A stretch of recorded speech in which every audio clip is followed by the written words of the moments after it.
Kalau tinggal di rumah ini, mulai bulan depan kamu harus bayar sewa. Kalimat itu diucapkan ibu mertuaku tepat di depan wajahku. Saat itu aku hanya diam. Tanganku gemetar. Hatiku terasa seperti diremas. Selama 7 tahun aku tinggal di rumah itu. Aku yang membayar renovasinya. Aku yang mengganti atap yang bocor.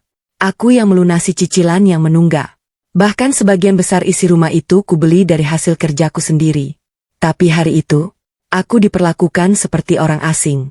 Lebih menyakitkan lagi, suamiku hanya duduk diam sambil menundukkan kepala. Tidak membelaku, tidak mengatakan apapun. Seolah aku memang pantas dipermalukan. Ibu mertuaku tersenyum sinis. Beliau pikir aku akan menangis dan memohon. Beliau pikir aku tidak punya pilihan selain menurut. Namun mereka tidak tahu, di dalam tasku ada sebuah surat. Surat yang selama bertahun-tahun kusimpan rapat. Surat yang bisa mengubah segalanya. Dan saat surat itu akhirnya kubuka di depan mereka, wajah ibu mertuaku langsung pucat. Suamiku sampai tidak sanggup berdiri. Karena rumah yang selama ini mereka banggakan, ternyata bukan milik mereka. Dan kebenaran itu akan menghancurkan semua kesombongan mereka. Halo sahabat air mata menantu, dimanapun kalian berada. Semoga kalian selalu diberikan kesehatan, kebahagiaan, dan keberkahan dalam hidup. Semoga siapapun yang menekan tombol subscribe di channel ini, dilancarkan rezekinya, disehatkan badannya, dipanjangkan umurnya, dijauhkan dari kesedihan, dan semoga keluarganya selalu dipenuhi kebahagiaan serta ketenangan hati. Amin. Sebelum kita mulai, tuliskan nama dan kota kalian di kolom komentar. Saya senang sekali bisa menyapa sahabat semua dari berbagai daerah. Tulis juga dari kota mana Anda menonton video ini. Menantu yang dianggap numpang. Namaku Ratih. Usiaku 38 tahun. Sudah 7 tahun aku menikah dengan Dimas, pria yang dulu kuanggap sebagai hadiah terindah dalam hidupku. Dulu, sebelum aku mengenal seperti apa rasanya hidup bersama mertua yang tidak pernah menganggapku sebagai keluarga. Pagi itu seperti biasa aku sudah bangun sejak sebelum subuh. Aku memasak sarapan, mencuci pakaian, menyapu halaman, dan menyiapkan bekal untuk suamiku. Semua kulakukan sendiri, tanpa pembantu, tanpa bantuan siapapun. Meski begitu, aku tetap berusaha tersenyum. Karena bagiku, keluarga adalah tempat untuk saling menguatkan. Setidaknya dulu aku berpikir begitu. Ratih. Teriakan Bu Lastri terdengar dari ruang tengah. Aku langsung berlari kecil menghampirinya. Iya Bu. Beliau menunjuk gelas kosong di meja. Ini kenapa belum diisi? Aku terdiam. Baru saja 5 menit yang lalu aku mengisi gelas itu. Mungkin beliau sudah menghabiskannya. Maaf Bu, saya ambilkan sekarang. Bu Lastri mendecak. Dasar lambat. Kalimat itu terdengar sederhana. Tapi percayalah, kalau kalian mendengarnya setiap hari selama bertahun-tahun, lama-lama hati bisa lelah juga. Aku kembali ke dapur. Mengambil air hangat seperti yang beliau minta. Saat aku menyerahkan gelas itu, Bu Lastri tidak mengucapkan terima kasih. Tidak pernah. Seolah apa yang kulakukan memang sudah kewajibanku. Padahal aku bukan pembantu. Aku adalah menantunya. Beberapa menit kemudian Dimas keluar dari kamar. Rapi dengan pakaian kerjanya. Aku tersenyum. Mas, sarapannya sudah siap. Dimas hanya mengangguk. Lalu duduk di meja makan. Aku ikut duduk. Namun belum sempat menyentuh makanan, Bu Lastri kembali bicara. Dimas. Iya Bu. Kamu lihat tidak? Apa Bu? Menantumu ini enak sekali hidupnya. Aku langsung menegang. Karena biasanya kalimat seperti itu tidak pernah berakhir baik. Maksud Ibu? Tanya Dimas. Bu Lastri tertawa kecil. Tinggal gratis. Makan gratis. Listrik gratis. Air gratis. Lumayan ya hidup seperti itu. Jantungku langsung terasa sesak. Aku menatap piringku. Berusaha menahan diri. Karena aku sudah tahu. Kalau aku membalas, pasti aku yang akan dianggap salah. Bu. Ucapku pelan. Namun Bu Lastri langsung memotong. Ibu salah ngomong? Aku terdiam. Karena sebenarnya yang beliau katakan tidak benar. Sama sekali tidak benar. Tagihan listrik sering kubayar. Belanja bulanan sering menggunakan uangku. Bahkan renovasi dapur tahun lalu juga dari tabunganku. Tapi semua itu tidak pernah beliau akui. Seolah seluruh pengorbananku tidak pernah ada. Yang lebih menyakitkan adalah reaksi Dimas. Aku berharap suamiku akan berkata sesuatu. Minimal menjelaskan. Minimal membelaku sedikit saja. Namun yang terjadi justru sebaliknya. Sudahlah Ratih, katanya, ibu cuma bercanda. Bercanda? Aku tersenyum pahit. Karena penghinaan yang diulang setiap hari bukan lagi bercanda. Itu sudah menjadi kebiasaan. Setelah Dimas berangkat kerja, aku masuk ke kamar. Duduk di tepi ranjang. Dan tanpa sadar air mataku jatuh. Aku lelah. Sangat lelah. Bukan karena pekerjaan rumah. Melainkan karena terus-menerus dianggap tidak berharga. Padahal aku sudah memberikan yang terbaik. Siang harinya, adik iparku, Vina, datang berkunjung. Wanita itu memang sering datang. Dan hampir selalu membawa masalah. Begitu masuk rumah, matanya langsung menyapu ruang tamu. Loh, sofa baru? Bu Lastri tersenyum. Iya. Bagus juga. Aku hanya diam. Karena sofa itu sebenarnya kubeli 3 bulan lalu. Menggunakan bonus kerja yang kukumpulkan selama setahun. Tapi seperti biasa, tidak ada yang pernah menyebutnya. Tak lama kemudian mereka mulai mengobrol. Dan aku yang sedang membersihkan meja mendengar percakapan mereka. Kasihan ya Mas Dimas, kata Vina. Kenapa? Tanya Bu Lastri. Harus menanggung orang lain. Aku langsung berhenti bergerak. Benar, jawab Bu Lastri. Kalau bukan karena Dimas, belum tentu ada yang mau menampung Ratih. Mereka tertawa. Sementara aku berdiri membelakangi mereka. Menahan air mata agar tidak jatuh. Dalam hati aku ingin bertanya. Siapa yang sebenarnya menanggung siapa? Karena selama 3 tahun terakhir justru penghasilanku lebih besar dari Dimas. Saat usaha suamiku sempat turun, aku yang membantu membayar cicilan. Saat atap bocor, aku yang memperbaikinya. Saat rumah ini direnovasi, aku juga ikut membayar. Tapi semua itu seperti hilang begitu saja. Malam harinya Dimas pulang.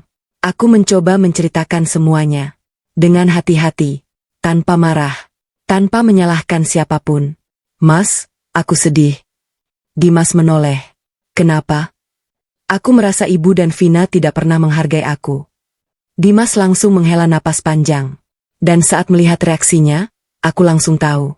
Lagi-lagi aku tidak akan mendapatkan pembelaan. Ratih. Iya Mas. Kamu terlalu perasaan. Kalimat itu menghantamku lebih keras daripada hinaan siapapun. Karena keluar dari mulut orang yang paling kuharapkan mengerti. Suamiku sendiri. Malam itu aku menangis sendirian. Sementara Dimas sudah tertidur. Aku memandang langit-langit kamar. Bertanya pada diriku sendiri. Sampai kapan aku harus bertahan seperti ini? Sampai kapan aku harus dianggap numpang di rumah yang justru ikut kubangun? Dan aku belum tahu bahwa beberapa hari lagi, Bu Lastri akan mengucapkan satu kalimat yang mengubah seluruh hidupku. Kalimat yang membuat semua rahasia lama akhirnya terbongkar. Kalimat yang akan membuat mereka menyesali semuanya. Kalau tinggal di rumah ini, mulai bulan depan kamu harus bayar sewa. Dan saat kalimat itu keluar, aku akhirnya membuka surat yang selama bertahun-tahun kusimpan rapat. Kalau tinggal di sini, bayar sewa. Sejak percakapanku dengan Dimas malam itu, hatiku terasa semakin berat. Bukan karena aku berharap suamiku akan langsung membela. Aku sudah terlalu sering kecewa untuk berharap terlalu tinggi. Tapi setidaknya, aku ingin didengar. Aku ingin dianggap ada. Aku ingin dianggap sebagai istri. Bukan sebagai orang asing yang kebetulan tinggal serumah. Namun ternyata harapan itu terlalu mahal untuk kudapatkan. Pagi itu seperti biasa aku bangun lebih dulu. Jam menunjukkan pukul 4:30. Aku langsung menuju dapur. Menanak nasi, menggoreng tempe, membuat sayur bening kesukaan Bu Lastri, dan menyiapkan kopi untuk Dimas. Rutinitas yang kulakukan hampir setiap hari selama 7 tahun. Kadang aku bertanya pada diri sendiri, apa yang akan terjadi kalau suatu hari aku berhenti melakukan semua ini? Apakah mereka akan sadar bahwa aku selama ini bekerja tanpa henti? Atau justru mereka baru akan menghargai setelah aku benar-benar pergi? Saat sarapan berlangsung, suasana terasa aneh. Bu Lastri terlihat sangat ceria. Vina juga datang lebih pagi dari biasanya. Mereka beberapa kali saling bertukar pandang. Seolah sedang menyembunyikan sesuatu. Aku berusaha tidak peduli.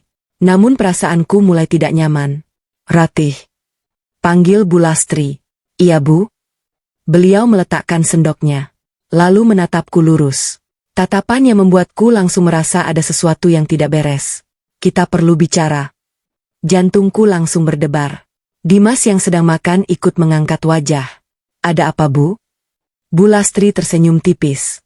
Santai saja. Tidak ada masalah besar. Kalimat itu justru membuatku semakin khawatir. Karena biasanya masalah besar selalu diawali dengan kalimat seperti itu. Setelah sarapan selesai, Bu Lastri meminta kami berkumpul di ruang tamu. Aku duduk di sofa. Dimas duduk di sampingku. Sedangkan Vina terlihat tersenyum kecil sejak tadi. Entah kenapa aku tidak menyukai senyum itu. Bu Lastri berdehem pelan. Lalu mulai bicara. Ratih. Iya, Bu. Kamu sudah tinggal di rumah ini 7 tahun ya? Aku mengangguk. Iya, Bu. Beliau kembali tersenyum. Sudah lama juga. Aku mulai bingung. Apa hubungannya? Lalu selama ini? Bu Lastri melanjutkan. Kamu tidak pernah membayar apapun untuk tinggal di sini. Aku langsung terdiam. Jantungku berdetak semakin cepat. Karena apa yang beliau katakan sangat jauh dari kenyataan. Bu, aku mencoba bicara. Namun beliau langsung memotong. Ibu belum selesai. Aku kembali diam. Mulai bulan depan. Kata Bu Lastri sambil menyilangkan tangan. Kamu harus bayar sewa. Ruangan langsung terasa sunyi. Aku bahkan sempat berpikir bahwa aku salah dengar. Sewa? Tanyaku pelan. Iya. Jawab Bu Lastri santai. Kalau tinggal di sini, ya bayar sewa. Aku menatap wajahnya. Mencari tanda-tanda bahwa ini hanya candaan. Namun tidak ada. Beliau sangat serius. Sangat serius. Bu. Suaraku mulai bergetar. Saya kan menantu ibu. Memangnya kenapa? Jawabnya cepat. Menantu juga tetap tinggal di rumah orang. Darahku langsung terasa panas. Bukan karena marah. Tapi karena sakit hati. Selama bertahun-tahun aku menahan banyak hal. Banyak sekali. Namun hari itu rasanya berbeda. Karena penghinaan itu dilakukan terang-terangan. Di depan semua orang. Aku menoleh ke arah Dimas. Berharap. Sekali saja dia berdiri di pihakku. Namun seperti biasa. Pria itu hanya menunduk. Diam. Tidak berkata apa-apa. Dan diamnya terasa jauh lebih menyakitkan daripada kata-kata Bu Lastri. Mas. Aku memanggil pelan. Dimas mengangkat wajah. Iya? Kamu tidak mau bicara? Suamiku terlihat gelisah. Namun akhirnya berkata, mungkin ibu ada benarnya. Kalimat itu langsung menghancurkan sisa harapanku. Air mataku mulai menggenang. Maksudmu? Dimas menghela napas. Kita harus adil. Aku hampir tertawa karena tidak percaya. Adil? Setelah semua yang sudah kulakukan? Aku yang membayar renovasi dapur. Aku yang mengganti pagar. Aku yang membeli sofa. Aku yang membantu membayar tagihan saat usaha Dimas jatuh. Dan sekarang mereka berbicara soal keadilan? Vina tiba-tiba ikut bicara. Kalau aku jadi Mbak Ratih si malu? Aku langsung menoleh. Malu kenapa? Vina tersenyum sinis. Sudah lama numpang. Tapi tidak pernah bayar. Kalimat itu membuat seluruh tubuhku gemetar. Bukan karena aku takut. Melainkan karena untuk pertama kalinya aku merasa benar-benar dihina tanpa sisa. Aku berdiri perlahan. Air mata mulai mengalir. Jadi selama ini? Suaraku bergetar. Kalian menganggap aku cuma numpang? Tidak ada yang menjawab. Karena ekspresi mereka sudah menjawab semuanya. Aku menatap satu persatu wajah mereka. Bu Lastri, Vina, Dimas. Dan saat itulah aku menyadari sesuatu. Mungkin selama ini aku terlalu sibuk menjadi baik. Sampai lupa membela diriku sendiri. Namun mereka tidak tahu. Ada satu rahasia yang selama ini kusimpan rapat. Rahasia yang bahkan Dimas tidak mengetahuinya. Rahasia tentang rumah ini. Rahasia tentang almarhum ayahku. Dan rahasia tentang sebuah surat yang tersimpan di dalam lemari tua di kamarku. Malam itu aku masuk kamar dengan dada sesak. Tanganku gemetar saat membuka laci paling bawah. Laci yang sudah bertahun-tahun tidak pernah kusentuh. Di sana, masih tersimpan sebuah map coklat tua. Map yang diberikan ayahku beberapa minggu sebelum beliau meninggal. Dan saat aku membuka map itu, mataku langsung membesar. Karena isi surat tersebut jauh lebih mengejutkan daripada yang kuingat. Surat yang selama ini disembunyikan ayahku. Tanganku gemetar saat membuka map coklat tua itu. Map yang sudah bertahun-tahun tersimpan di dasar lemari. Map yang selalu kubawa setiap kali pindah rumah. Tapi tidak pernah benar-benar kubuka lagi setelah ayah meninggal. Entah kenapa malam itu aku merasa harus melihatnya. Aku merasa ada sesuatu yang selama ini terlewat. Sesuatu yang mungkin bisa menjawab banyak pertanyaan. Di luar kamar, suara televisi masih terdengar. Bu Lastri dan Vina sedang menonton sinetron favorit mereka. Sesekali terdengar tawa. Tawa yang membuat dadaku semakin sesak. Karena beberapa jam sebelumnya mereka baru saja mempermalukanku. Dan sekarang mereka terlihat sangat bahagia. Seolah tidak terjadi apa-apa. Aku menarik napas panjang. Lalu mengeluarkan isi map satu persatu. Ada beberapa dokumen lama. Fotokopi sertifikat. Surat pajak. Dan sebuah amplop putih yang mulai menguning dimakan usia. Di bagian depan amplop tertulis tulisan tangan ayahku. Untuk Ratih. Buka jika suatu hari kamu benar-benar membutuhkannya. Air mataku langsung menggenang. Karena melihat tulisan itu membuatku sangat merindukan beliau. Ayah meninggal 8 tahun lalu. Beberapa bulan sebelum aku menikah dengan Dimas. Beliau adalah orang yang paling percaya padaku. Orang yang selalu berkata bahwa aku tidak boleh membiarkan siapapun merendahkanku. Namun saat beliau pergi, aku justru menjadi wanita yang terus mengalah. Terus diam. Dan terus menahan sakit hati. Dengan tangan gemetar aku membuka amplop tersebut.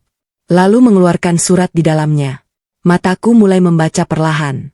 Ratih, kalau kamu sedang membaca surat ini, berarti ada sesuatu yang membuatmu terluka.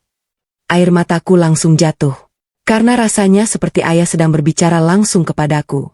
Ayah berharap surat ini tidak pernah perlu kamu buka. Tapi jika suatu hari ada orang yang mencoba mengambil hakmu, kamu harus mengetahui kebenarannya.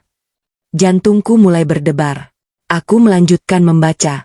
Rumah yang saat ini ditempati keluarga Dimas sebenarnya tidak sepenuhnya milik mereka. Tanganku langsung berhenti.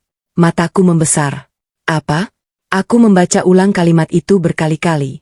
Berharap aku salah melihat. Namun tulisannya tetap sama. 7 tahun lalu, saat keluarga mereka hampir kehilangan rumah karena masalah utang, ayah membantu melunasi sebagian besar kewajiban mereka. Aku langsung membeku. Karena cerita itu tidak pernah kudengar sebelumnya. Ayah tidak pernah menceritakannya. Sebagai jaminan, sebagian hak kepemilikan rumah dialihkan kepada ayah melalui perjanjian hukum yang sah. Napasku mulai tidak teratur. Aku segera membuka dokumen lain yang ada di dalam map. Dan saat melihatnya, seluruh tubuhku terasa dingin. Di sana ada salinan akta perjanjian. Ada tanda tangan. Ada cap notaris. Ada semua bukti yang diperlukan. Dan nama ayahku memang tercantum di dalam dokumen tersebut. Aku terduduk lemas di lantai. Karena selama ini Bu Lastri terus mengatakan bahwa aku hanya numpang. Padahal kenyataannya jauh lebih rumit. Jauh lebih mengejutkan.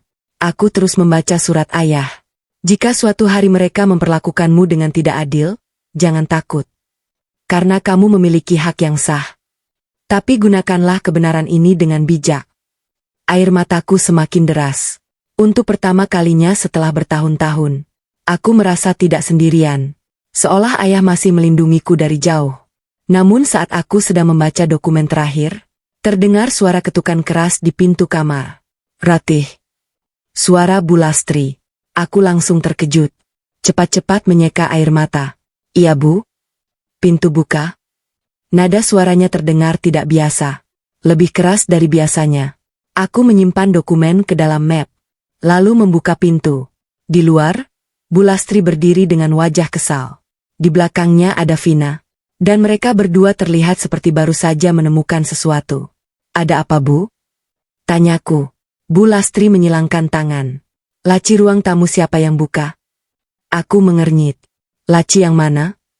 Laci tempat surat-surat rumah. Jantungku langsung berdebar. Karena aku tidak pernah menyentuh laci itu. Sama sekali tidak pernah. Saya tidak tahu Bu. Jawabku jujur. Namun Bu Lastri langsung mendecak. Jangan bohong. Aku semakin bingung. Ada apa sebenarnya? Vina maju satu langkah. Wajahnya terlihat tegang. Berkas rumah hilang. Aku langsung membeku. Hilang? Iya. Teriaknya. Dan yang terakhir ada di rumah cuma kamu. Dadaku langsung sesak. Karena aku tahu kemana arah tuduhan itu. Mereka sedang mencari kambing hitam. Dan seperti biasa, Orang yang dipilih adalah aku. Namun yang tidak mereka ketahui, saat itu aku baru saja menemukan dokumen yang bisa mengubah seluruh hidup mereka. Dokumen yang berkaitan langsung dengan rumah tersebut. Dan firasatku mengatakan, hilangnya berkas rumah itu bukan kebetulan. Ada seseorang yang sengaja mengambilnya. Dan orang itu mungkin sedang berdiri tepat di depanku sekarang. Mereka menuduhku mencuri. Aku masih berdiri di depan pintu kamar. Sementara Bu Lastri dan Vina menatapku dengan wajah penuh kecurigaan. Berkas rumah hilang. Kalimat itu terus terngiang di kepalaku. Namun yang membuatku lebih terkejut adalah cara mereka memandangku. Seolah pelakunya sudah jelas. Seolah tidak perlu mencari siapa yang mengambil. Karena menurut mereka, pelakunya adalah aku. Saya tidak mengambil apapun, Bu. Kataku berusaha tenang. Namun Bu Lastri langsung mendecak kesal. Kalau bukan kamu, siapa lagi? Aku menatapnya. Memangnya kenapa harus saya? Vina langsung menyahut. Karena cuma Mbak yang ada di rumah. Aku menghela napas panjang. Logika yang sangat sederhana. Terlalu sederhana. Vina, kamu juga ada di rumah tadi siang. Wajahnya langsung berubah. Itu beda. Beda bagaimana? Vina terdiam sesaat. Lalu mengalihkan pandangan. Dan entah kenapa, sikapnya membuatku semakin curiga. Bu Lastri tiba-tiba melangkah masuk ke kamarku. Aku langsung terkejut. Bu, mau apa? Beliau tidak menjawab. Matanya menyapu seluruh ruangan. Lemari, meja, laci, bahkan bawah tempat tidur. Bu, aku mulai kesal. Itu kamar saya. Namun Bu Lastri tetap mencari. Seolah benar-benar yakin bahwa dokumen yang hilang ada di sana. Beberapa menit kemudian beliau berdiri lagi. Karena tentu saja tidak menemukan apapun. Sebab aku memang tidak mengambilnya. Lihat kan Bu? Kataku pelan. Saya tidak menyimpan apa-apa. Namun bukannya meminta maaf. Bu Lastri justru berkata, mungkin sudah kamu sembunyikan di tempat lain. Dadaku langsung terasa panas. Karena apapun hasilnya, aku tetap dianggap bersalah. Malam itu suasana rumah sangat tidak nyaman. Saat Dimas pulang kerja, Bu Lastri langsung menceritakan semuanya. Dengan versinya sendiri. Tentu saja, Mas. Aku mencoba bicara. Tapi Dimas lebih dulu menoleh ke arah ibunya. Ibu yakin? Bu Lastri mengangguk. Sangat yakin. Jantungku langsung terasa sesak. Karena bahkan sebelum mendengar penjelasanku, suamiku sudah mempercayai ibunya. Aku tidak mengambil berkas itu. Kataku. Dimas menatapku. Lama, lalu berkata, kalau memang tidak ambil, kenapa ibu sampai curiga? Aku langsung tertawa kecil. Tertawa yang terasa sangat pahit. Jadi sekarang aku harus membuktikan kalau aku tidak mencuri. Dimas terdiam. Namun diamnya sudah cukup menjadi jawaban. Air mataku mulai menggenang. Karena aku merasa sendirian. Sangat sendirian. Malam itu aku tidak bisa tidur. Aku terus memikirkan dokumen yang ditemukan dari peninggalan ayah. Dan semakin kupikirkan, semakin banyak hal yang terasa aneh. Kenapa berkas rumah tiba-tiba hilang? Kenapa mereka langsung menuduhku? Kenapa Vina terlihat gugup saat aku menyebut namanya? Pukul 11 malam. Saat semua orang sudah masuk kamar. Aku keluar untuk minum.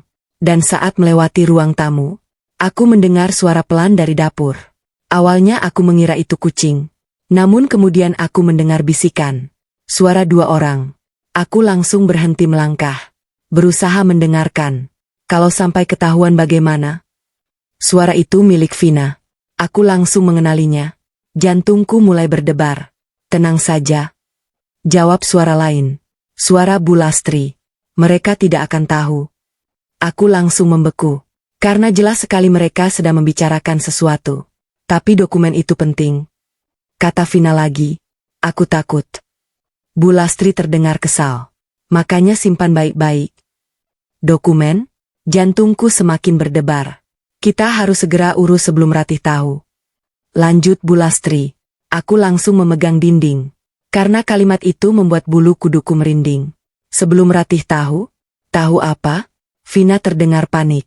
Kalau dia menemukan surat lama itu bagaimana? Tubuhku langsung kaku. Surat lama?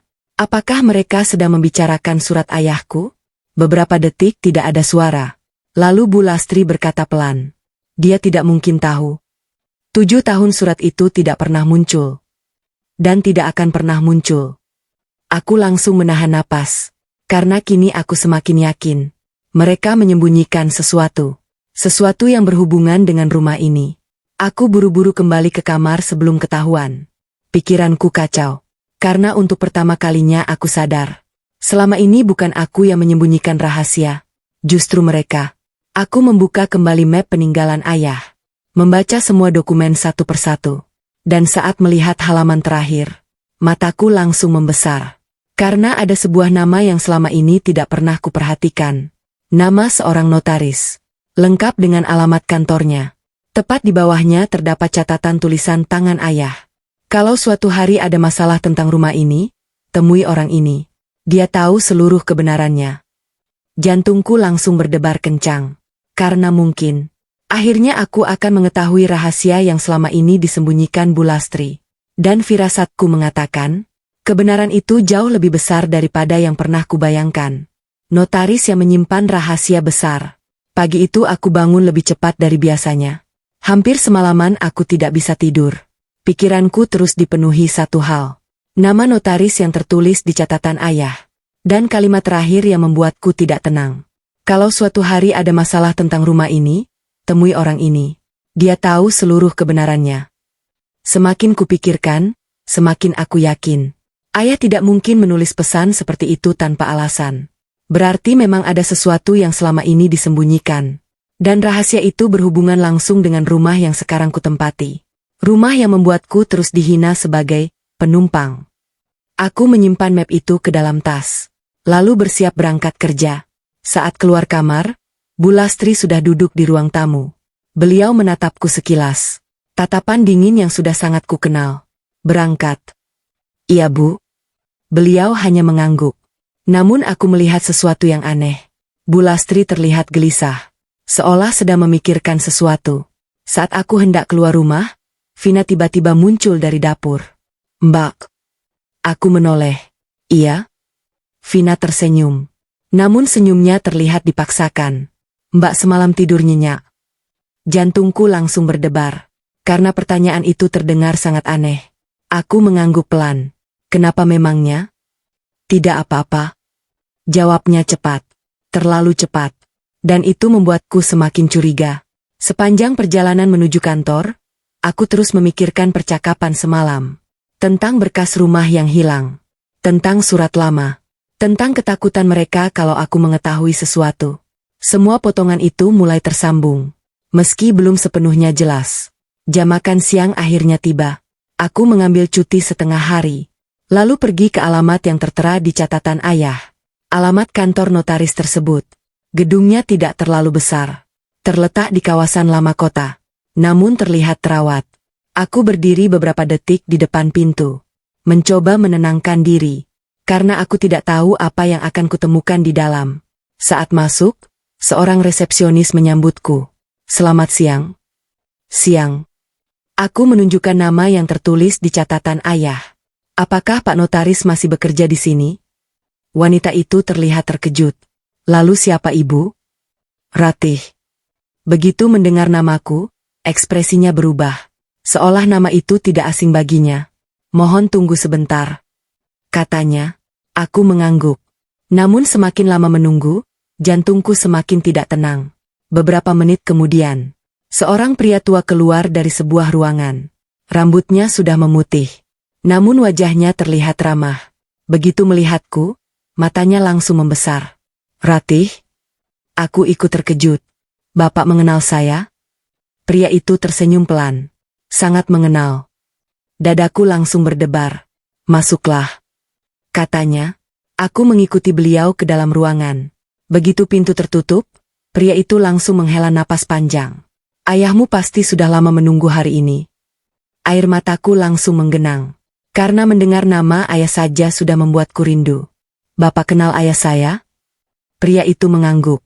Kami bersahabat hampir 30 tahun. Aku langsung terdiam. Karena ayah tidak pernah menceritakan hal itu. Lalu pria itu membuka laci mejanya. Mengambil sebuah map. Map berwarna hijau tua. Yang terlihat sangat lama. Sebenarnya dokumen ini sudah seharusnya diberikan kepadamu bertahun-tahun lalu. Jantungku langsung berdebar. Apa isinya? Pria itu menatapku lama, seolah memastikan aku siap mendengarnya. 15 tahun lalu, katanya pelan, keluarga Bulastri hampir kehilangan rumah mereka. Aku langsung menegakkan badan, karena cerita itu sama seperti yang tertulis dalam surat ayah. Rumah itu akan disita bank. Lanjutnya, dan ayahmu yang menyelamatkannya. Aku menahan napas. Beliau membayar hampir seluruh sisa kewajiban rumah tersebut. Tanganku mulai gemetar, karena berarti semua yang ditulis ayah memang benar. Lalu sebagai jaminan, pria itu membuka map hijau, dan mengeluarkan sebuah dokumen resmi. Ayahmu menjadi pemilik mayoritas hak atas rumah itu. Mataku langsung membesar. Apa? Aku membaca dokumen tersebut. Berulang kali, berusaha memastikan bahwa aku tidak salah melihat. Namun semuanya tertulis jelas. Sangat jelas. Nama ayahku, tanda tangan notaris, cap resmi, dan persentase kepemilikan yang membuat seluruh tubuhku dingin. Karena ternyata, lebih dari 60% kepemilikan rumah itu berada di tangan ayahku. Bukan Bulastri, bukan Dimas, bukan keluarga mereka. Air mataku langsung jatuh. Karena selama 7 tahun aku dihina, dianggap numpang, dianggap hidup gratis. Padahal kenyataannya, sebagian besar rumah itu justru milik keluargaku. Namun kejutan belum selesai. Karena pria tua itu kembali membuka laci, mengeluarkan satu dokumen lagi, dan saat melihat nama yang tertulis di sana, seluruh tubuhku membeku. Karena dokumen itu menunjukkan bahwa seseorang baru-baru ini mencoba mengubah status kepemilikan rumah secara diam-diam. Dan nama orang yang mengajukannya adalah Bulastri. Mereka menagih sewa, padahal rumah itu bukan sepenuhnya milik mereka. Tanganku gemetar memegang dokumen itu. Mataku terus membaca nama yang tertulis di halaman terakhir. Lastri Handayani. Tidak mungkin aku salah melihat. Nama itu adalah nama lengkap ibu mertuaku. Wanita yang selama ini terus menghinaku. Wanita yang baru beberapa hari lalu menyuruhku membayar sewa jika ingin tetap tinggal di rumah. Dan sekarang, aku menemukan bahwa beliau diam-diam mencoba mengubah status kepemilikan rumah. Apa ini, Pak? Suaraku hampir berbisik. Pria tua itu menghela napas panjang, lalu melepas kacamatanya. Waktu ayahmu meninggal, dokumen kepemilikan rumah otomatis menjadi bagian dari harta warisan. Aku langsung mengangguk, karena itu masuk akal. Lalu beberapa bulan lalu, beliau membuka lembar berikutnya. Seseorang datang ke kantor kami. Dadaku mulai berdebar. Siapa? Meski sebenarnya aku sudah tahu jawabannya. Bulastri. Aku memejamkan mata, karena firasatku ternyata benar. Apa yang beliau lakukan? Pria itu terlihat ragu, seolah tidak nyaman menceritakannya. Namun akhirnya beliau berkata juga. Beliau mencoba mengurus perubahan data kepemilikan. Jantungku langsung berdetak lebih keras. Dengan alasan apa?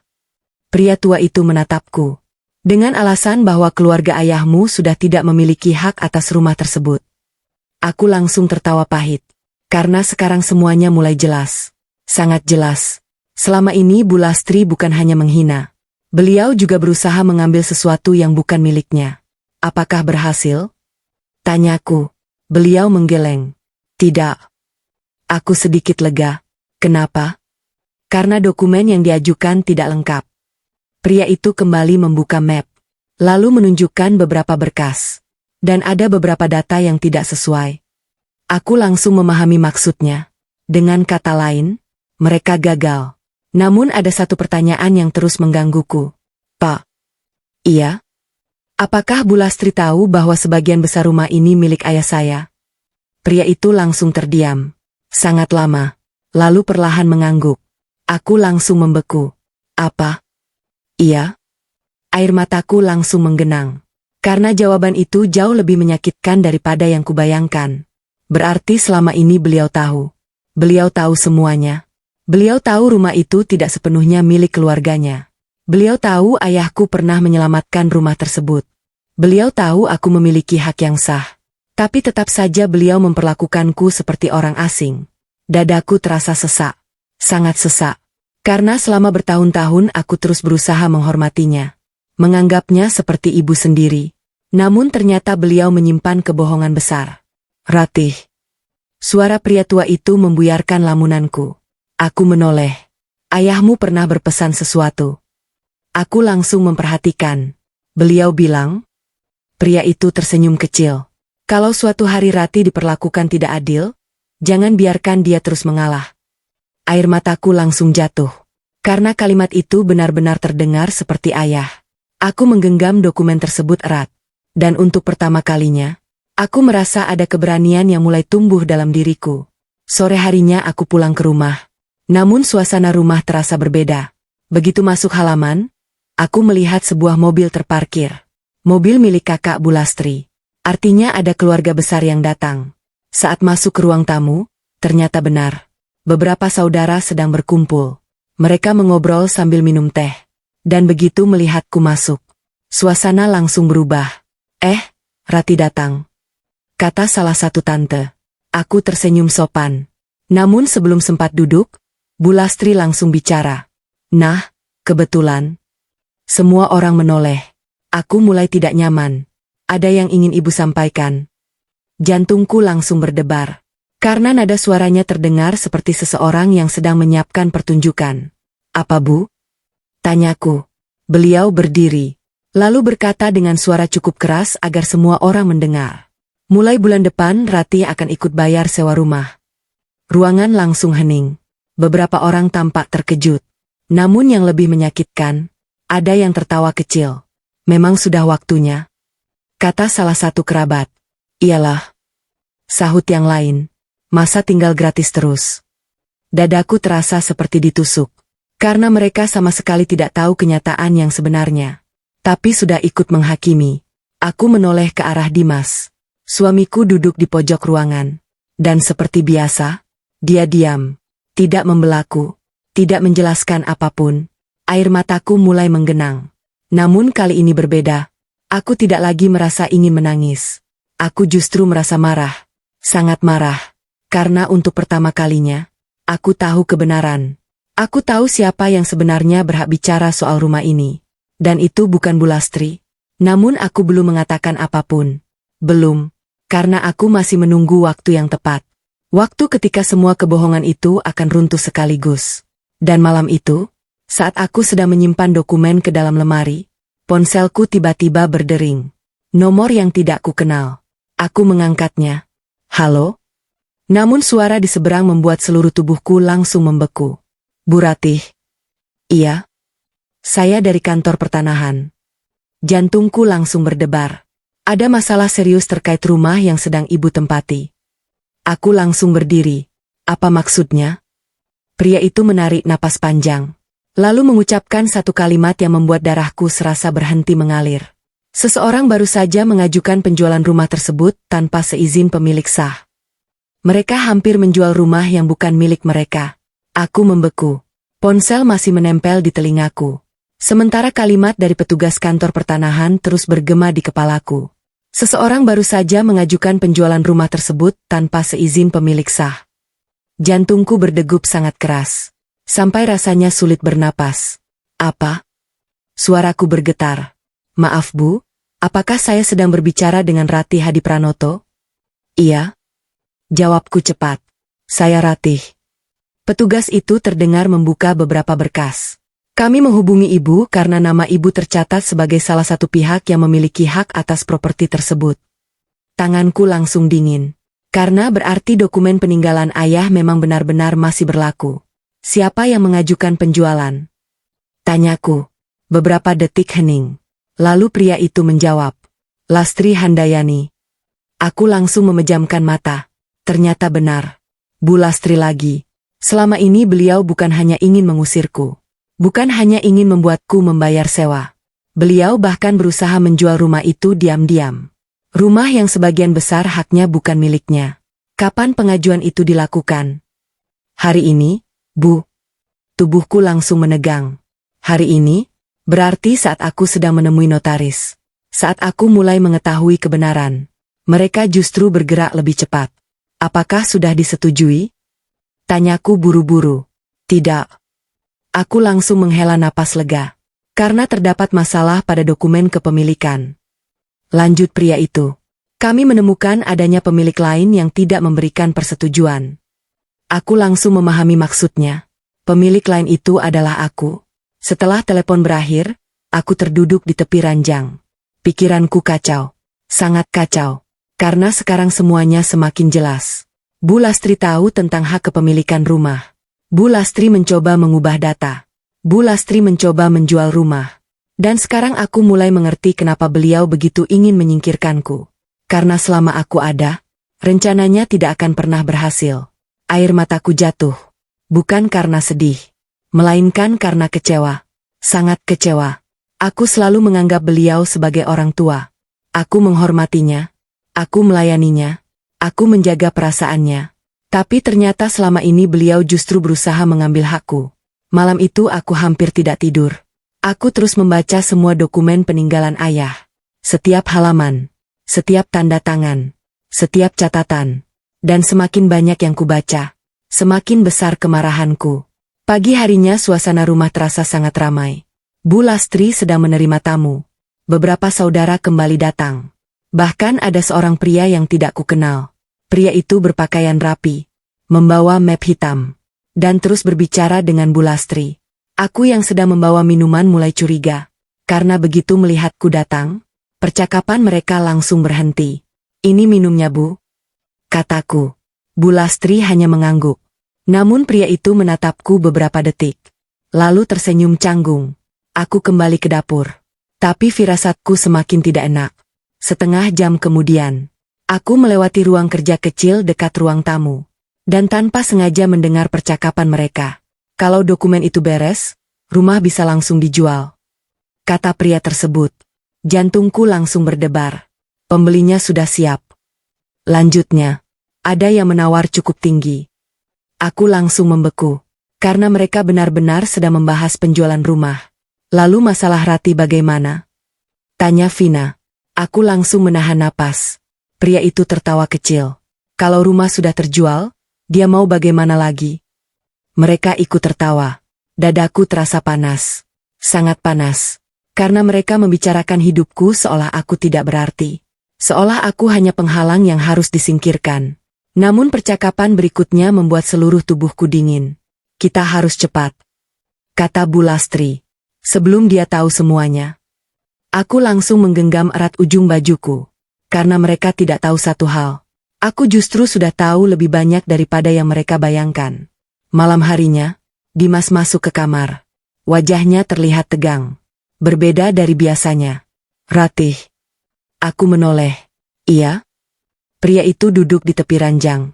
Lalu mengusap wajahnya. Seolah sedang memikirkan sesuatu yang berat. Aku mau bicara. Jantungku langsung berdebar. Karena nada suaranya terdengar serius. Sangat serius. Ada apa? Tanyaku. Dimas menunduk. Lama. Sangat lama. Lalu akhirnya berkata, "Ibu ingin rumah ini dijual." Aku langsung menatapnya. Dan untuk pertama kalinya, suamiku terlihat tidak setuju. Aku sebenarnya tidak nyaman. Katanya pelan. Tapi ibu terus memaksaku. Aku terdiam. Karena ini pertama kalinya Dimas menunjukkan keraguan terhadap keputusan ibunya. Namun kalimat berikutnya membuatku membeku. Dan ibu bilang? Dimas menelan ludah. Ibu bilang setelah rumah terjual, kita tidak perlu lagi hidup bersama kamu. Darahku serasa berhenti mengalir.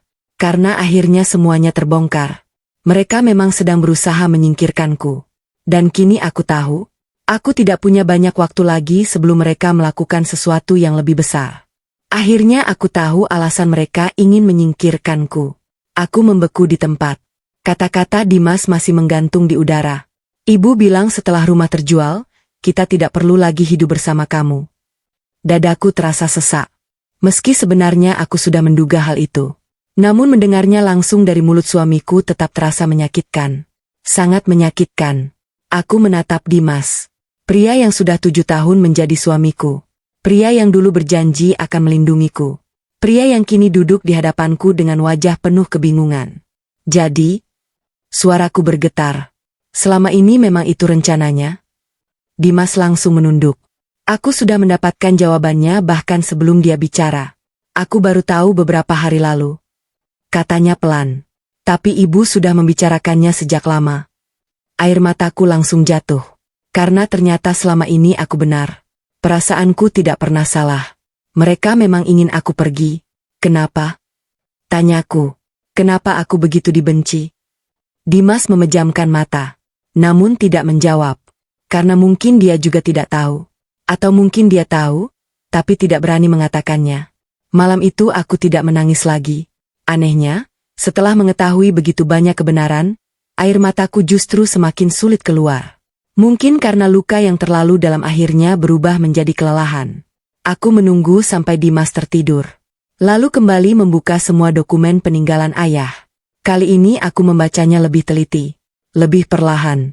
Dan saat membuka bagian paling belakang, aku menemukan sesuatu yang belum pernah kulihat sebelumnya. Sebuah amplop kecil, terselip di antara lembar-lembar dokumen lama. Warnanya sudah kusam, hampir menyatu dengan map tua tersebut. Jantungku langsung berdebar. Karena aku yakin amplop itu bukan kebetulan. Aku membukanya perlahan, dan menemukan secari kertas tulisan tangan ayah. Tulisan yang sangat kukenal.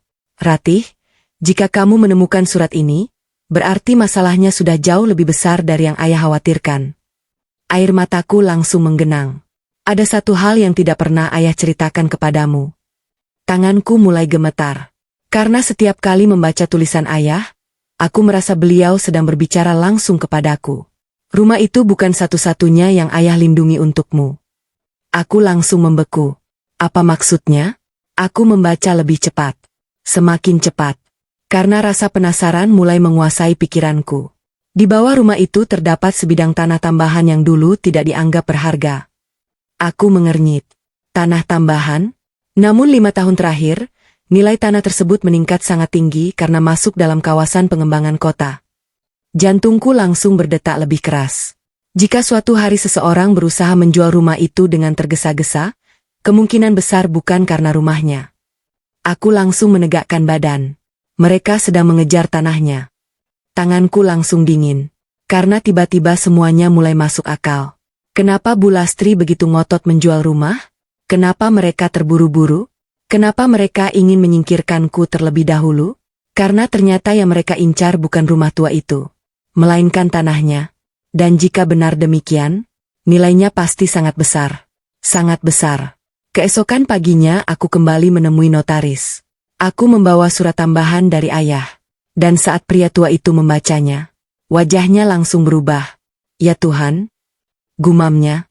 Jantungku langsung berdebar. Ada apa, Pak? Pria itu membuka beberapa berkas lama. Lalu menarik satu dokumen besar dari lemari arsip. Ketika dokumen itu dibuka, mataku langsung membesar. Karena di sana terlihat peta tanah. Lengkap dengan ukuran dan batas-batasnya. Ratih. Pria itu menatapku. Kamu tahu berapa nilai tanah ini sekarang? Aku menggeleng. Pria itu menarik napas panjang. Lalu mengucapkan angka yang membuat seluruh tubuhku membeku. Lebih dari 30 miliar rupiah. Aku langsung kehilangan kata-kata. 30 miliar. Aku bahkan tidak pernah membayangkan angka sebesar itu. Dan saat itulah semuanya menjadi jelas. Bu Lastri tidak sedang berusaha menjual rumah. Dia sedang berusaha mengambil sesuatu yang nilainya puluhan miliar. Namun kejutan belum berhenti. Karena notaris itu kembali membuka dokumen lain. Lalu menunjuk satu nama. Nama yang membuat darahku serasa berhenti mengalir. Dimas Prasetyo. Aku langsung membeku. Ada apa dengan Dimas? Pria tua itu terlihat ragu. Namun akhirnya berkata, beberapa minggu lalu suamimu datang ke sini. Jantungku langsung berdetak sangat keras. Dan dia menanyakan cara memindahkan hak kepemilikan tanah tersebut. Dunia terasa berputar. Karena untuk pertama kalinya, aku sadar bahwa mungkin bukan hanya Bu Lastri yang menyembunyikan sesuatu. Mungkin suamiku juga sudah mengetahui rahasia tanah itu sejak lama. Dan jika itu benar, berarti selama ini aku dikhianati bukan oleh satu orang, melainkan oleh seluruh keluarga yang kuanggap sebagai rumah. Suamiku ternyata sudah tahu semuanya. Aku duduk terpaku di kursi kantor notaris. Tanganku terasa dingin. Sementara kata-kata yang baru saja kudengar terus berputar di kepalaku. Beberapa minggu lalu suamimu datang ke sini. Dan dia menanyakan cara memindahkan hak kepemilikan tanah tersebut. Aku bahkan sempat berpikir bahwa aku salah dengar. Karena selama ini aku masih mencoba percaya pada Dimas. Meski dia sering diam saat aku disakiti. Meski dia tidak pernah membelaku. Aku masih percaya bahwa setidaknya dia tidak ikut merencanakan semua ini. Tapi sekarang, kepercayaan itu mulai runtuh. Pak. Suaraku bergetar. Dimas benar-benar datang ke sini? Notaris tua itu mengangguk pelan. Iya. Dadaku langsung sesak. Dia datang sendiri? Tanyaku. Pria itu terdiam sejenak, lalu membuka catatan lama.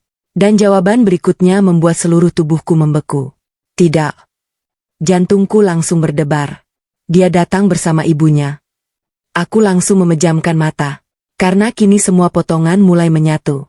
Berarti saat Bu Lastri berusaha mengubah dokumen rumah. Dimas tahu. Saat Bu Lastri mencoba menjual rumah. Dimas tahu. Dan kemungkinan besar. Saat mereka berencana menyingkirkanku, Dimas juga tahu. Air mataku mulai jatuh. Namun kali ini bukan karena sedih, melainkan karena kecewa. Sangat kecewa.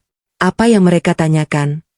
Notaris terlihat ragu, namun akhirnya menjawab.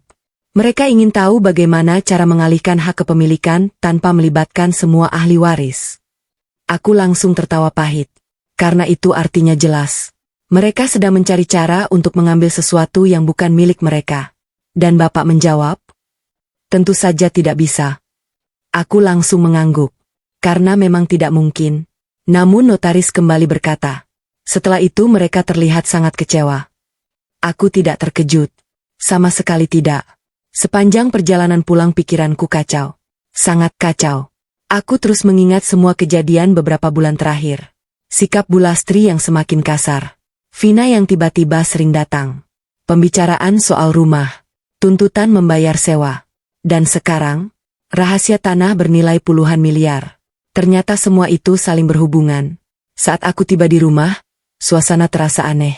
Pintu ruang tamu terbuka. Suara beberapa orang terdengar dari dalam. Dan saat masuk, aku melihat sesuatu yang membuatku langsung berhenti melangkah. Di ruang tamu duduk seorang pria parubaya berpakaian rapi. Di depannya terdapat beberapa dokumen. Bu Lastri duduk di sebelahnya. Vina tersenyum lebar. Dan Dimas berada tidak jauh dari sana.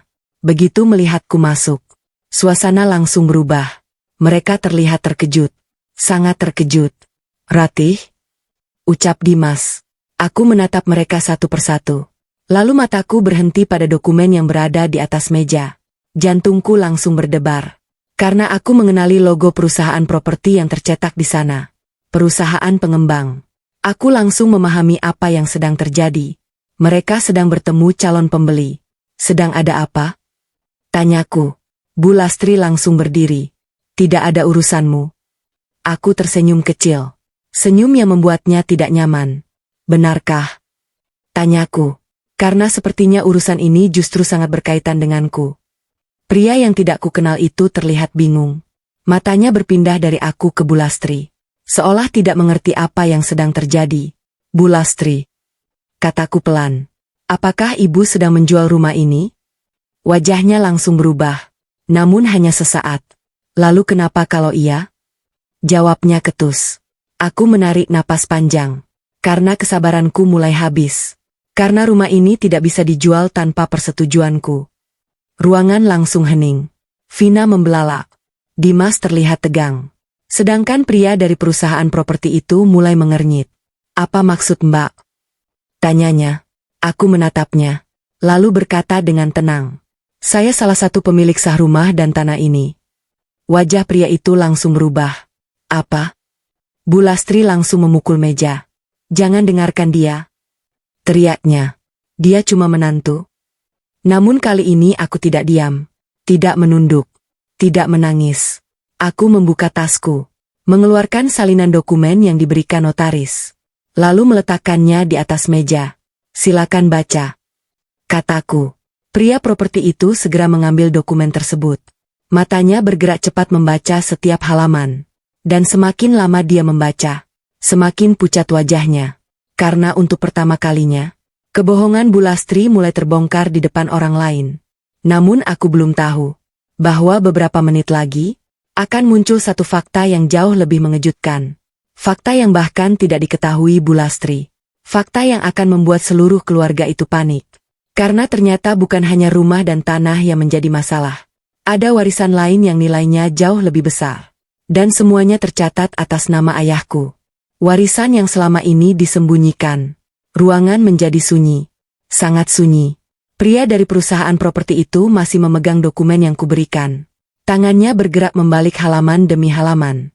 Sementara Bu Lastri mulai terlihat gelisah. Sangat gelisah. Ini benar? Tanya pria itu. Aku mengangguk pelan. Silakan diperiksa. Pria tersebut kembali membaca. Lalu menatap Bu Lastri. Wajahnya berubah serius. Bu, katanya, dalam dokumen ini jelas disebutkan bahwa ada pihak lain yang memiliki hak atas properti ini. Wajah Bu Lastri langsung memerah. Itu dokumen lama. Pria itu menggeleng. Dokumen ini masih sah. Untuk pertama kalinya aku melihat Bu Lastri kehilangan kata-kata. Dan anehnya, aku tidak merasa puas. Aku hanya merasa sedih. Karena semua ini sebenarnya tidak perlu terjadi jika sejak awal beliau jujur. Namun kejutan belum berhenti. Pria properti itu menutup dokumen. Lalu berkata sesuatu yang membuat seluruh ruangan membeku. Kalau begitu ada satu hal yang perlu saya sampaikan. Jantungku langsung berdebar. Karena nada suaranya terdengar sangat serius. Apa itu? Tanya Bu Lastri cepat. Pria itu membuka map lain yang dibawanya. Lalu mengeluarkan beberapa lembar berkas. Kami sebenarnya tidak hanya tertarik membeli rumah ini. Aku langsung mengernyit. Maksudnya? Pria itu menatapku. Kemudian berkata, kami tertarik pada seluruh kawasan di belakang rumah. Jantungku langsung berdetak lebih keras. Karena aku teringat surat ayah. Tentang tanah tambahan. Kawasan belakang? Ulang Dimas. Pria itu mengangguk. Iya. Termasuk lahan yang dulu dibeli oleh Pak Hadi. Tanganku langsung membeku. Pak Hadi, nama ayahku. Apa maksud Bapak? Tanyaku cepat. Pria itu terlihat bingung. Ibu belum tahu? Dadaku langsung berdebar. Tahu apa? Ruangan kembali hening. Kemudian pria itu berkata pelan. Pak Hadi bukan hanya memiliki sebagian rumah ini. Aku langsung menahan napas. Beliau juga memiliki beberapa bidang tanah di sekitar kawasan ini. Seluruh tubuhku langsung dingin. Apa? Bu Lastri membelalak. Vina ikut berdiri. Bahkan Dimas terlihat sangat terkejut. Pria itu mengangguk. Kami sudah melakukan pengecekan data beberapa bulan terakhir. Lalu ia membuka peta besar di atas meja. Dan saat peta itu terbuka, mataku langsung membesar. Karena area yang ditunjuk jauh lebih luas daripada yang pernah kubayangkan. Bukan hanya rumah, bukan hanya halaman, bukan hanya tanah belakang, melainkan beberapa bidang tanah yang saling terhubung. Dan semuanya berada tepat di jalur proyek pengembangan kota baru. Jantungku terasa hampir berhenti. Berapa nilainya? Suara Dimas terdengar lirih. Pria itu menarik napas panjang. Lalu menyebutkan angka yang membuat seluruh ruangan membeku. Perkiraan saat ini sekitar 55 miliar rupiah. Tidak ada yang berbicara. Tidak ada. Bu Lastri langsung terduduk. Vina menutup mulutnya. Sedangkan Dimas menatapku dengan wajah pucat. Karena untuk pertama kalinya mereka sadar. Orang yang selama ini mereka hina. Orang yang mereka anggap numpang. Orang yang mereka suruh membayar sewa. Ternyata adalah ahli waris dari aset bernilai puluhan miliar rupiah. Namun yang paling mengejutkan bukan itu. Karena pria properti itu kembali membuka satu dokumen terakhir. Sebenarnya ada alasan lain kenapa saya datang hari ini. Jantungku kembali berdebar. Apalagi?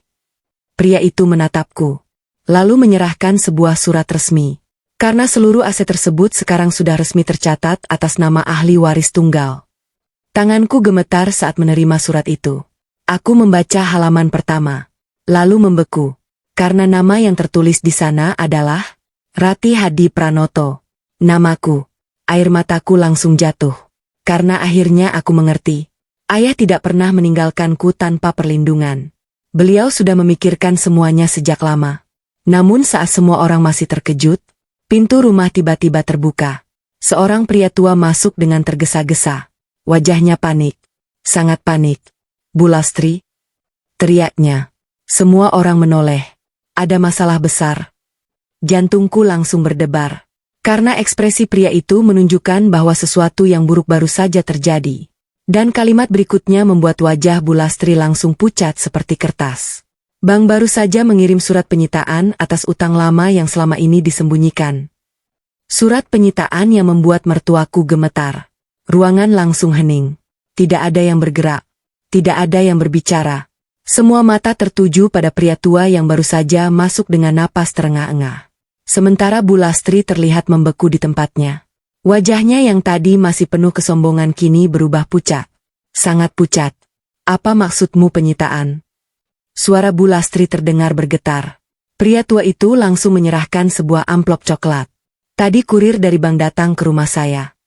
Karena alamat lama masih memakai nama saya sebagai penjamin. Jantungku langsung berdebar.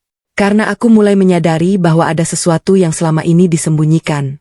Bu Lastri merebut amplop itu. Tangannya gemetar saat membuka surat tersebut.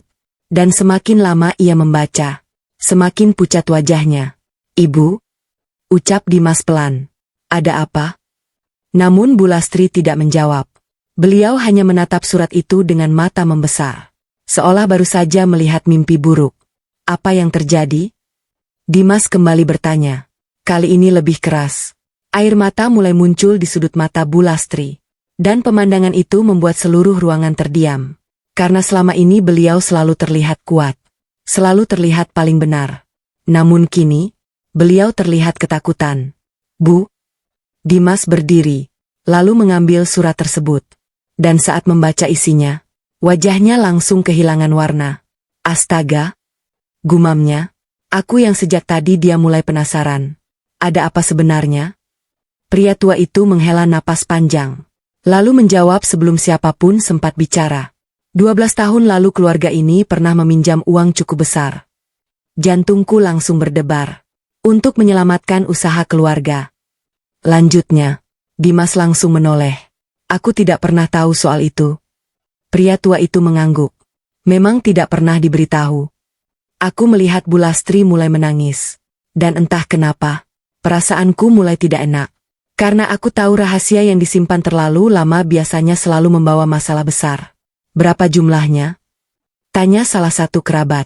Pria tua itu menelan ludah. Lalu menjawab pelan. "Hampir 4 miliar rupiah. Ruangan langsung gempar. "Apa?" teriak Vina. Dimas langsung mundur satu langkah. Sedangkan aku hanya bisa membeku. Karena angka itu tidak kecil. Sama sekali tidak kecil. "Tapi bukankah dulu rumah sudah selamat?" tanya Dimas. Pria tua itu mengangguk. "Iya." "Lalu kenapa masih ada utang?" Pertanyaan itu membuat Bu Lastri menutup wajahnya. Air matanya jatuh semakin deras. Karena akhirnya, rahasia yang selama ini ia sembunyikan mulai terbuka. "Ibu menggunakan sebagian pinjaman untuk usaha Vina," ucap pria tua itu. Semua langsung menoleh ke arah Vina. Wajah wanita itu langsung pucat. "Aku?" Pria tua itu mengangguk. "Dan usaha itu bangkrut 2 tahun kemudian." Dimas langsung terduduk. Seolah seluruh tenaganya hilang. Karena selama ini ia selalu percaya bahwa keluarganya baik-baik saja. Ternyata kenyataannya tidak. "Ibu bilang semuanya sudah lunas," ucap Dimas. Bu Lastri menangis. Benar-benar menangis. "Ibu takut." Suaranya bergetar. "Ibu takut kalian marah." Aku menatap wanita itu. Dan untuk pertama kalinya, aku melihat bukan sosok mertua yang galak. Melainkan seorang wanita tua yang sedang tenggelam dalam kesalahannya sendiri. Namun masalah belum selesai. Pria tua itu kembali menunjuk surat dari bank. Masalahnya sekarang bukan utang lama itu. Jantungku kembali berdebar. "Lalu apa?" Pria itu menarik napas panjang.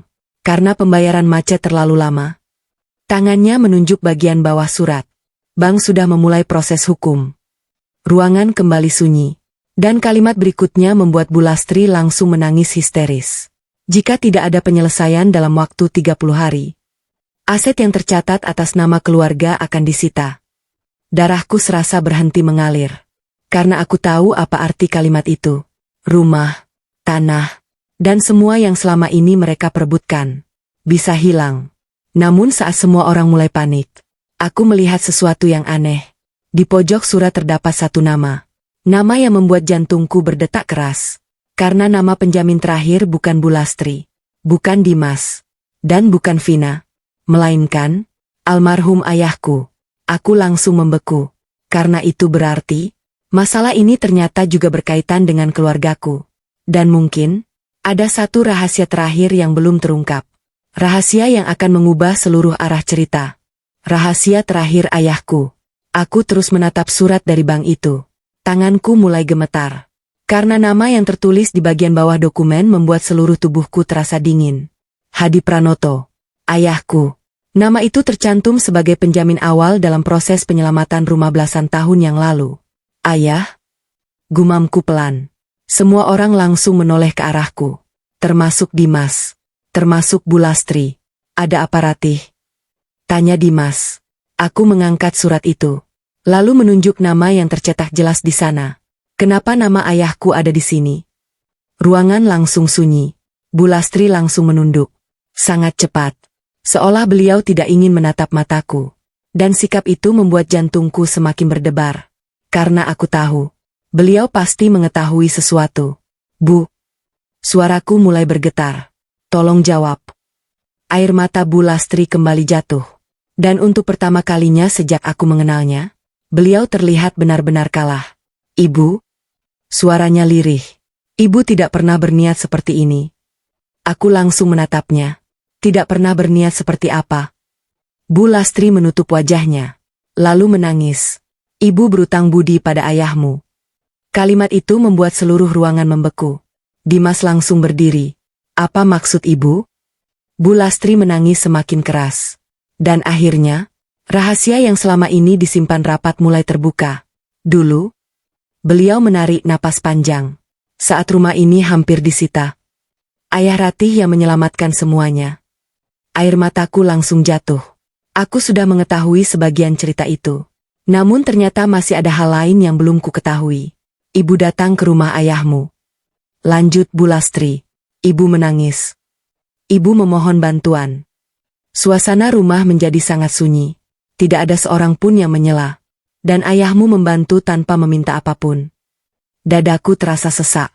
Karena itulah ayahku. Beliau memang selalu seperti itu. Namun kalimat berikutnya membuatku membeku. Bahkan, suara Bu Lastri semakin pelan. Ayahmu menggunakan sebagian tabungan pendidikanmu. Aku langsung kehilangan napas. Apa? Air mataku mengalir deras. Karena itu adalah pertama kalinya aku mendengar hal tersebut.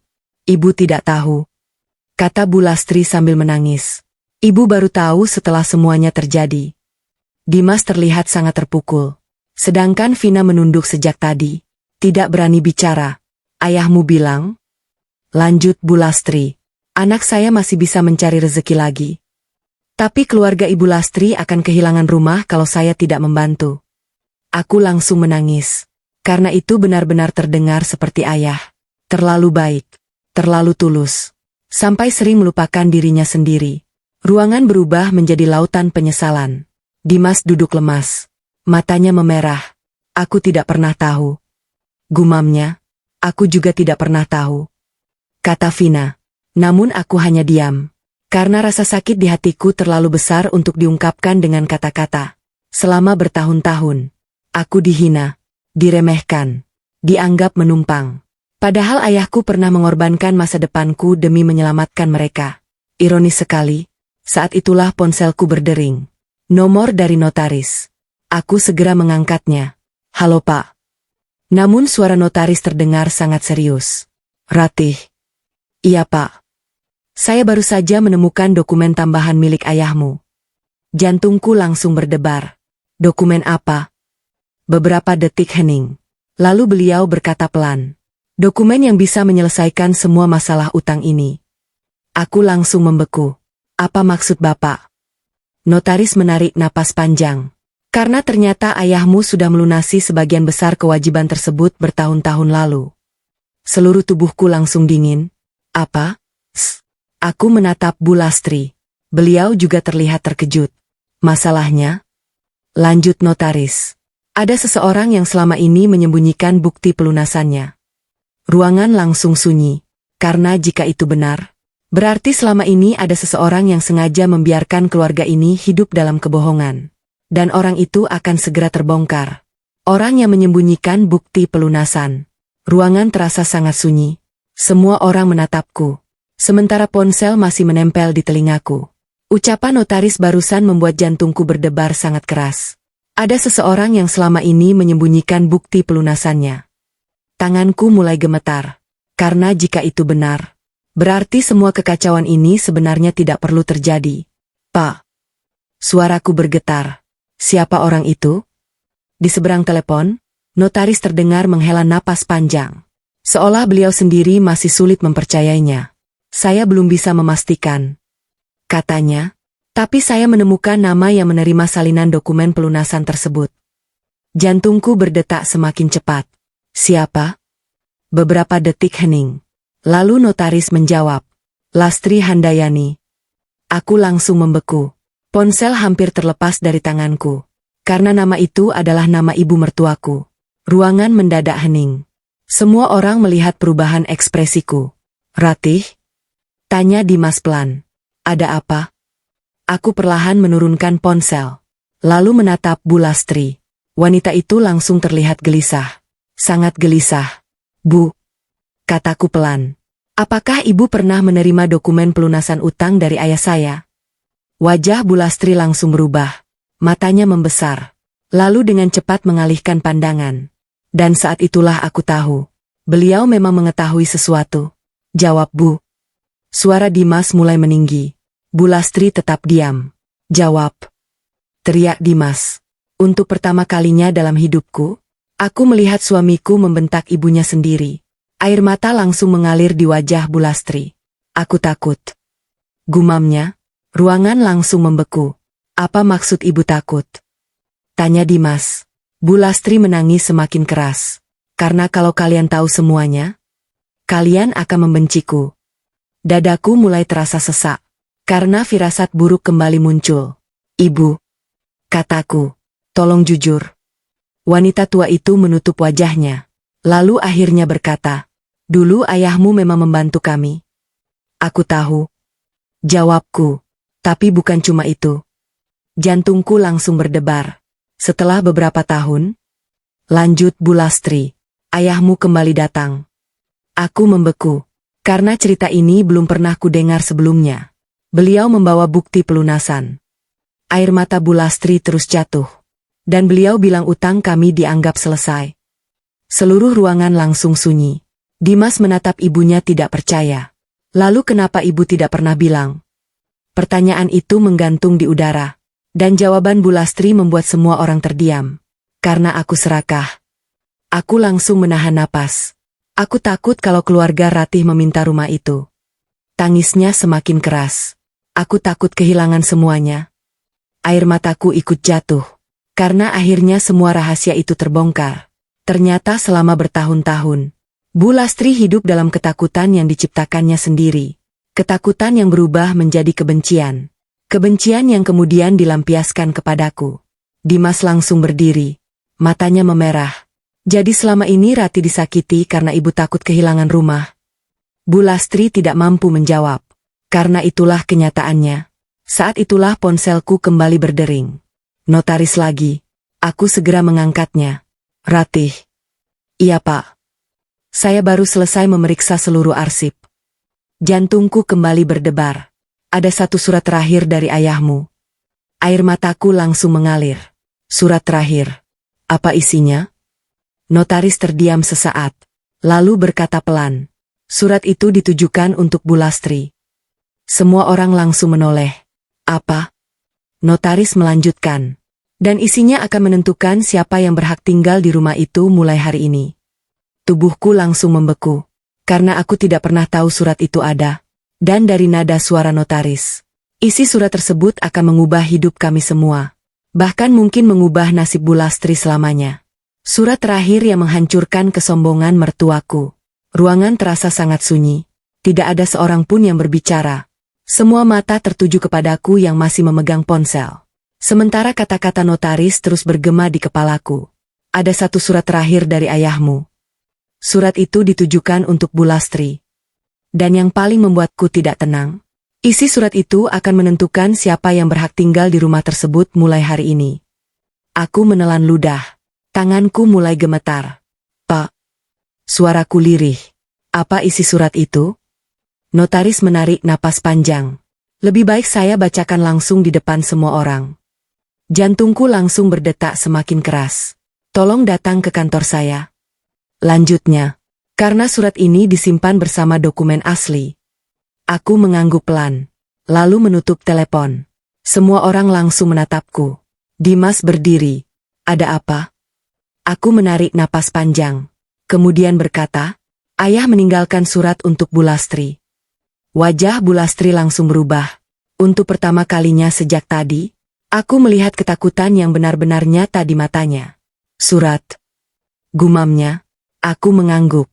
Dan menurut notaris, surat itu akan menentukan siapa yang berhak tinggal di rumah ini. Ruangan langsung hening. Tidak ada yang tahu apa isi surat tersebut, termasuk aku. Namun entah kenapa, aku merasa ayah sudah memikirkan semuanya sejak lama. Sore itu kami pergi ke kantor notaris. Aku, Dimas, Bu Lastri, Vina, dan beberapa kerabat yang sejak tadi mengikuti perkembangan masalah ini. Begitu tiba, notaris sudah menunggu. Di atas meja terdapat sebuah map tua berwarna coklat. Map yang terlihat sangat lama. Itukah suratnya? Tanyaku. Beliau mengangguk. Ya. Jantungku langsung berdebar. Notaris membuka map perlahan. Lalu mengeluarkan sebuah amplop. Di bagian depan tertulis jelas. Untuk Ibu Lastri. Tulisan tangan ayah. Air mataku langsung menggenang. Notaris mulai membuka surat tersebut. Lalu membacanya dengan suara pelan. Assalamualaikum Bu Lastri. Jika surat ini dibaca, berarti saya sudah tidak ada di dunia ini. Ruangan langsung hening. Pertama, saya ingin berterima kasih karena dulu ibu menerima Rati sebagai bagian keluarga. Mendengar kalimat itu, aku langsung menunduk. Karena ayah bahkan masih berusaha menghormati orang yang telah menyakitiku. Saya tidak pernah membantu keluarga ibu karena ingin memiliki rumah ini. Saya membantu karena saya tidak tega melihat keluarga kehilangan tempat tinggal. Air mata mulai jatuh di wajah Bu Lastri. Karena itu saya tidak pernah berniat mengambil rumah tersebut. Semua orang langsung menoleh. Bu Lastri menangis semakin keras. Namun surat itu belum selesai. Jika suatu hari ada masalah mengenai kepemilikan rumah, maka saya ingin menyampaikan keputusan saya. Jantungku langsung berdebar. Semua orang menahan napas. Notaris melanjutkan membaca. Seluruh hak yang saya miliki atas rumah tersebut saya serahkan kepada putri saya, Ratih. Aku langsung membeku. Dimas menunduk. Vina menutup mulutnya.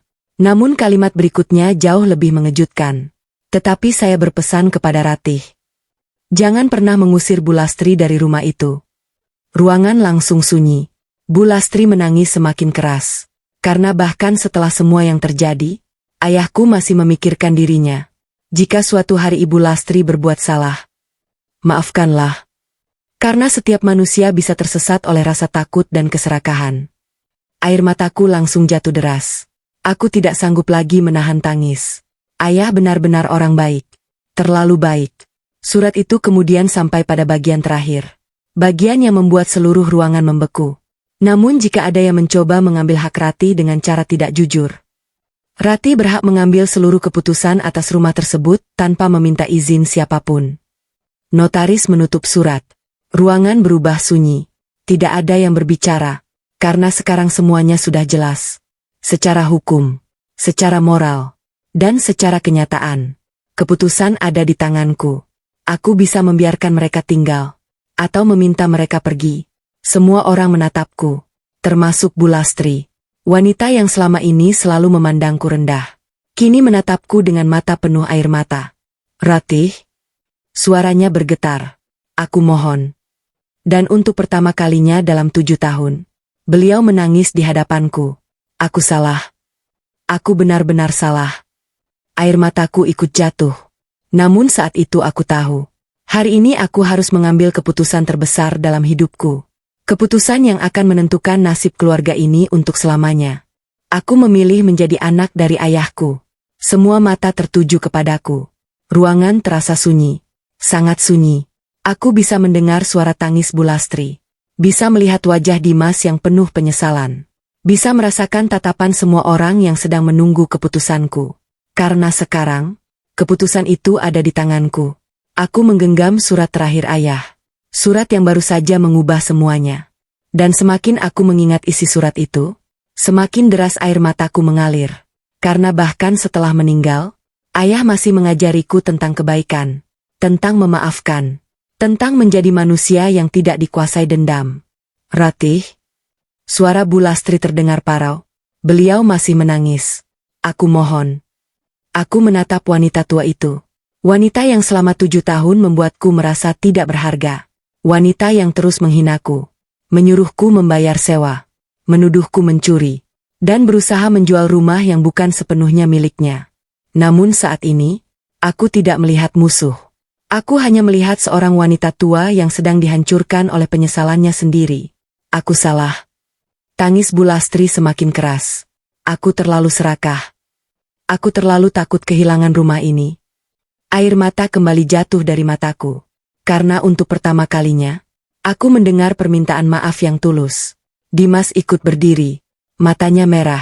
Wajahnya penuh rasa bersalah. Ratih. Suaranya bergetar.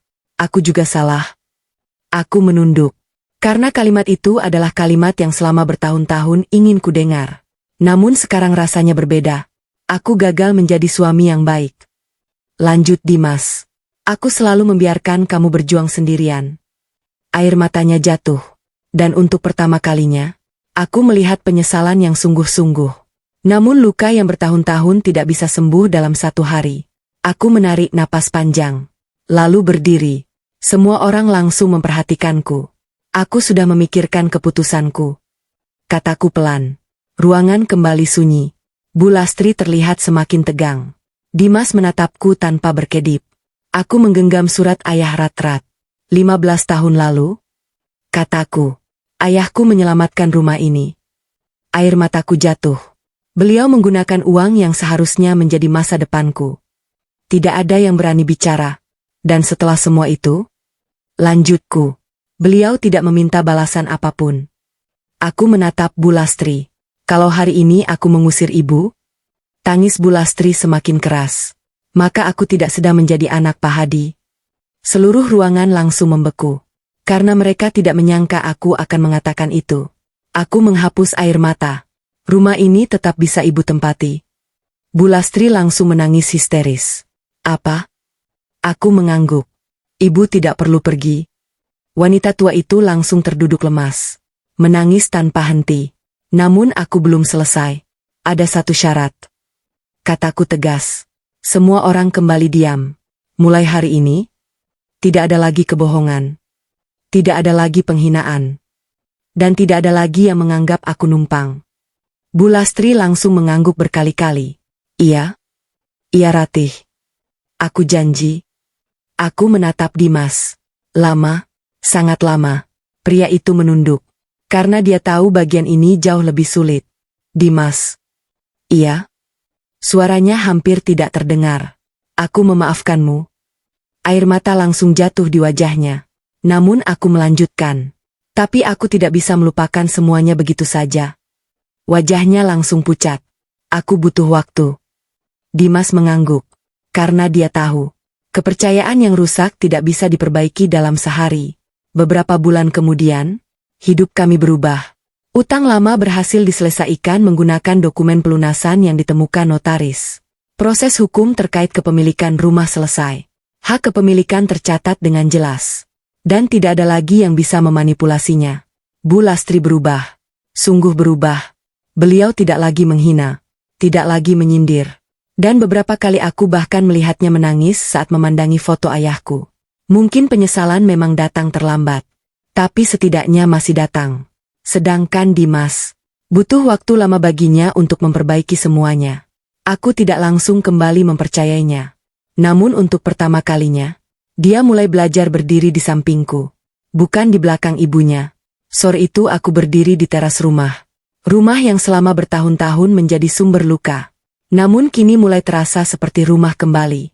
Aku memandangi langit. Lalu tersenyum kecil. Dalam hati aku berkata, Ayah, aku mencoba menjadi anak yang ayah ajarkan. Karena akhirnya aku mengerti. Kemenangan terbesar bukan saat kita bisa membalas. Melainkan saat kita memiliki alasan untuk membalas. Tetapi memilih menjadi lebih baik. Kalau kalian jadi aku, apakah kalian akan memaafkan Bu Lastri? Atau memilih mengusirnya dari rumah? Tulis pendapat kalian di kolom komentar. Saya ingin membaca pendapat sahabat semua. Jangan lupa like, subscribe, dan bagikan video ini kepada keluarga atau teman kalian. Terima kasih sudah mengikuti kisah ini sampai akhir. Sampai jumpa di kisah berikutnya di Air Mata Menantu.